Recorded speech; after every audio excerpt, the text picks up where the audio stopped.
Renungan Harian Inspirasi Ilustrasi dan Ayat-Ayat Alkitab. Renungan pertama, berkat bagi pelayanan Tuhan. Tuhan telah memerintahkan dengan perantaraan Musa, supaya diberikan kepada kami kota-kota untuk didiami dan tanah-tanah penggembalaannya untuk ternak. Kami, Yosua 21:2, bangsa Israel terdiri atas 12 suku. Ketika mencapai tanah perjanjian, masing-masing suku memperoleh tanah warisan, kecuali suku Lewi.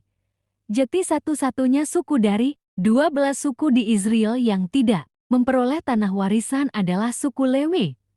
Mengapa? Tuhan berfirman, "Demikianlah harus engkau mentahirkan mereka dari tengah-tengah orang Israel, supaya orang Lewi itu menjadi kepunyaanku."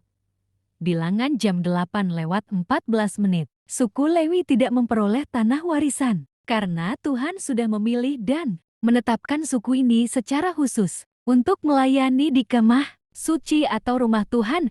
Dengan demikian kehidupan suku Lewi dan keluarganya sangat bergantung pada berkat yang mereka terima dari persembahan yang dibawa oleh bangsa Israel ke rumah Tuhan ini, di mana besar kecilnya berkat itu sangat ditentukan oleh ketaatan atau ketidaktaatan bangsa Israel. Namun bukan berarti Tuhan membiarkan mereka, karena Tuhan juga memberkati mereka dengan memberikan kota-kota untuk mereka diami, ditambah tanah-tanah penggembalaan bagi ternak mereka. Hari ini Tuhan hendak menegaskan Ia tidak pernah membiarkan orang-orang pilihannya, pengorbanan waktu, tenaga, ataupun materi yang kita lakukan untuk melayani Tuhan. Apapun jenis pelayanan kita, pasti akan diperhitungkan oleh Tuhan.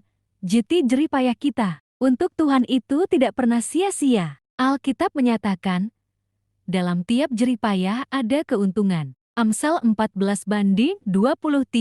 Dan Tuhan punya 1001 macam cara untuk menolong dan mencukupi kebutuhan kita. Contoh Eli dipelihara oleh Tuhan dengan caranya yang sangat ajaib. Baca 1 Raja-Raja 17, 1-6. Akan halnya Rasul Paulus, selain menjalankan tugasnya sebagai pemberita Injil, ia juga masih bekerja untuk memenuhi kebutuhannya sehingga ia tidak membebani orang lain. Jangan sampai kita melayani Tuhan karena sedang mengejar setoran. Asal kita melayaninya dengan sungguh, berkatnya pasti disediakan untuk kita.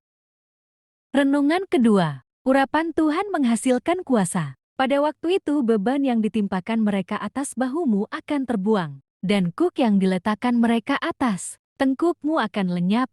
Yesaya jam 10:27. Tuhan Yesus berkata, kamu akan menerima kuasa kalau Roh Kudus turun ke atas kamu, dan kamu akan menjadi saksiku di Yerusalem dan di seluruh Yudea dan Samaria dan sampai ke ujung bumi.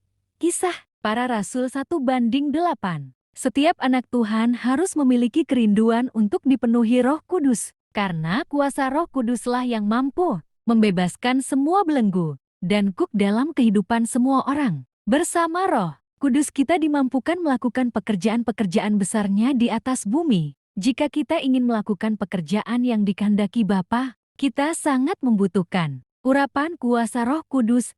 Ketika Eli hendak terangkat ke sorga, ia berkata kepada Elis, mintalah apa yang hendak kulakukan kepadamu sebelum aku terangkat daripadamu. Jawab Elis, biarlah kiranya aku mendapat 2 bagian dari rohmu. 2 Raja-Raja 2:9. Elis merindukan urapan yang sama yang dimiliki Eli.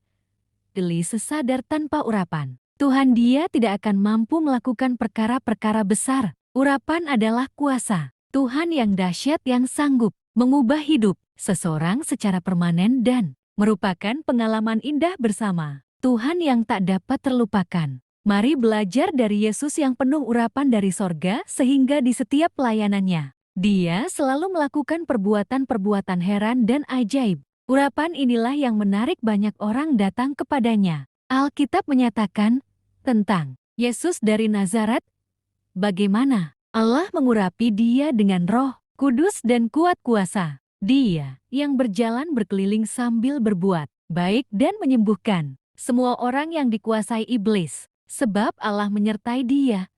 Kisah Para Rasul jam 10:38. Tuhan Yesus dipenuhi oleh urapan sorgawi karena ia selalu bersekutu dengan Bapa, kita pun dapat mengalami urapan kuasa-Nya asal kita senantiasa berdoa dan bersekutu dengan Tuhan. Tanpa kekariban dengan Dia, kita tidak akan mengalami kuasa-Nya, sebab urapan dari Tuhan dapat lenyap bila kita jarang bersekutu dengan si pemberi urapan itu. Rasul Paulus mengingatkan, berdoalah setiap waktu di dalam roh, Efesus 6:18b. Itulah kunci menikmati urapannya. Ilustrasi. Gesekan kertas amplas. Seorang pemuda sedang mencoba membuat rak buku sendiri dari balok kayu sisa di rumahnya. Dia ingin rak buku itu nanti permukaannya halus dan aman saat disentuh. Setelah memotong kayu sesuai ukuran, dia mulai menggosok permukaan kayu yang masih kasar itu menggunakan lembaran kertas amplas yang permukaannya tajam. Baru beberapa menit menggosok, tangannya sudah terasa pegal. Debu kayu berterbangan di mana-mana, mengotori lantai, dan membuat matanya perih.